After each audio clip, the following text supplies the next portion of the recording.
Have you ever looked in the mirror and felt like something inside you was in pieces? Maybe it's not visible on the outside. Maybe you're smiling, working, talking normally, but inside, you feel like something has broken. Your hope, your purpose, your strength to keep going.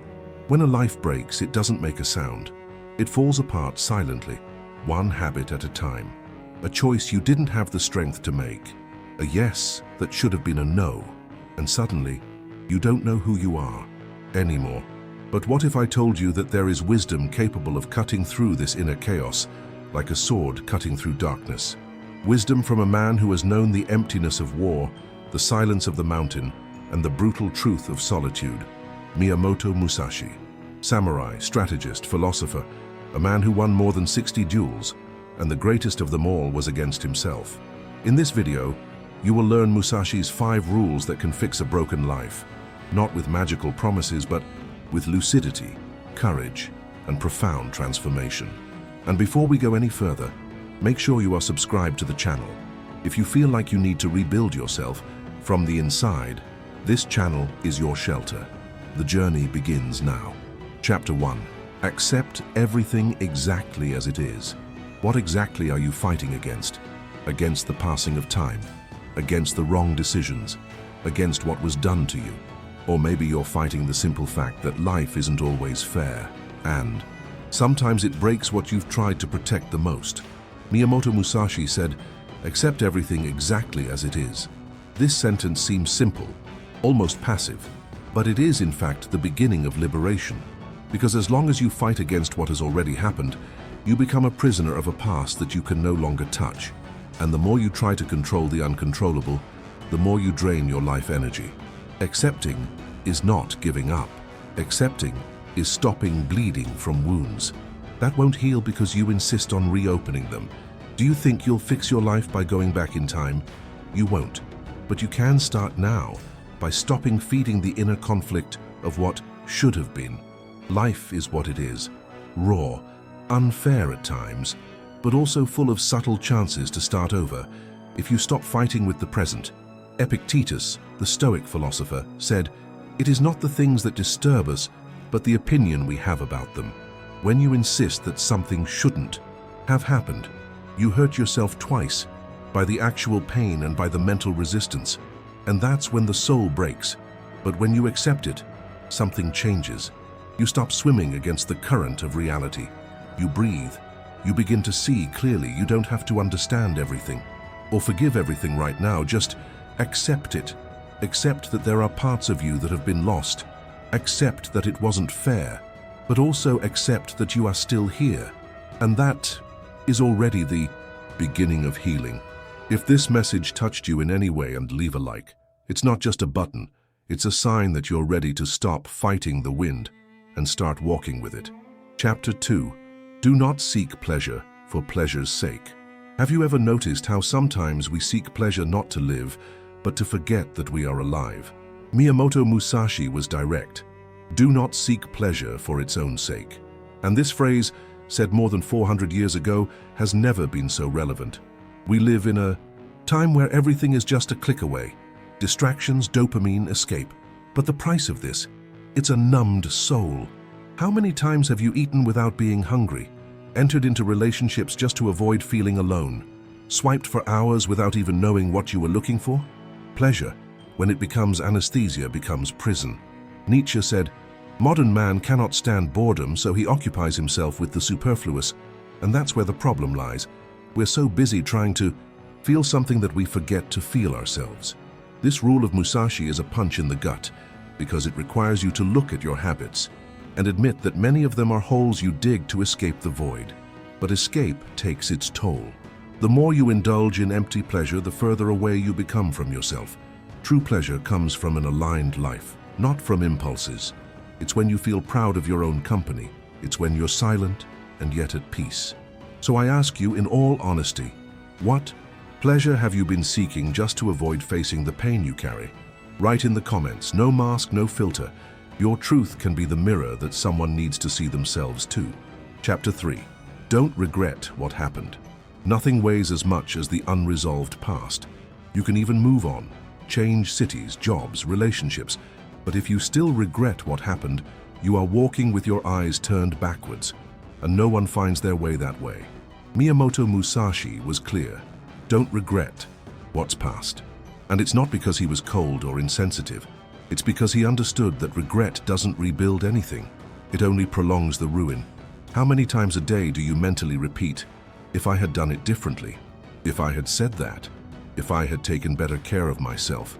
These ifs are invisible chains, chains made of guilt, of regret, of ghosts that visit your mind every night. But here's the truth that hurts. What's done is done. No matter how many times you replay the scene, no matter how much you wish it had been different, the past won't change, but you can. Kierkegaard said that life can only be understood looking back, but it must be lived looking forward. So understand what happened. Learn from every mistake, from every pain, from every loss, but don't regret anymore. Lamentation is a slow poison. It does not scream, but consumes. It prevents you from seeing the opportunities of the present because your mind is addicted to a time that no longer exists. You don't have to erase what you experienced. You just have to accept that it was the way it was and use it as strength, not as a prison. If you feel like you still carry the past as a burden, know this: you are not alone. Many here feel the same way. Share your story in the comments. Tell us what you are letting go of today, even if it still hurts. Sometimes writing is the first step to letting go. Chapter 4. Don't be afraid of death. Are you afraid of dying? Or are you afraid of not having truly lived? Miyamoto Musashi, who risked his life dozens of times in fatal duels, said with brutal clarity, "Do not be afraid of death." But he wasn't encouraging recklessness. He was teaching courage, the courage to live meaningfully, even knowing that everything sooner or later will come to an end. Death is the only certainty. But still, it is what we most avoid looking at. We live as if time were infinite. We keep words that should be said. We postpone changes that our soul begs for. And we push back what we know deep down can no longer continue. The truth is, the life you want to live is on the other side of fear. The fear of exposure, of rejection, of failure. All of this is the fear of dying in parts. But what you are really killing is your potential to be whole. Schopenhauer said that the common man does not care about the passing of time, but about how to pass it. And that is why he wastes years trying to distract himself from his own anguish. What Musashi proposes to us is not to ignore death, but to integrate it, to look at it every day and ask, if I died tomorrow, what would I regret not having done today? Living with this awareness changes everything. You start to be more truthful, more direct, lighter, because you understand that there is no time to waste with masks, excuses, or people who don't see you. If this chapter provoked you, leave a like. It's your way of saying, enough. I choose to truly live. Chapter 5. Let go of your ego. Are you trying to fix your life, or are you trying to protect your wounded ego? This question seems harsh, and it is, but it is exactly the kind of internal confrontation that Miyamoto Musashi was proposing when he said, let go of your ego. Do you know why? Because the ego is the greatest saboteur of a life in reconstruction. It wants you to be right, even when being right takes you away from peace. It wants applause, even when silence is the most healing. It wants control, even when the only way out is to surrender. The ego is offended by everything, by what people say, by what they don't say, by what they do, by what they don't do. But the soul doesn't. The soul only wants truth. Carl Jung said, until you make the unconscious conscious, it will direct your life, and you will call it destiny. Much of our suffering comes from the wounded ego trying to prove that it is strong, when all it needed was to be embraced by ourselves. Musashi knew this. That's why he trained in silence. That's why he isolated himself, because to hear the truth of the soul, one must silence the voice of pride. Letting go of your ego means admitting that you don't have all the answers. It means stopping competing with the world and starting to collaborate with your truth. So look at your life now. What in it is being sustained only by pride? What pain are you keeping alive just so you don't seem weak? Write in the comments, be brutally honest. Who would you be without the fear of appearing small? Maybe. This is the true rebirth. Reborn in silence, the invisible reconstruction of the soul. You've made it this far, and that in itself says a lot about you.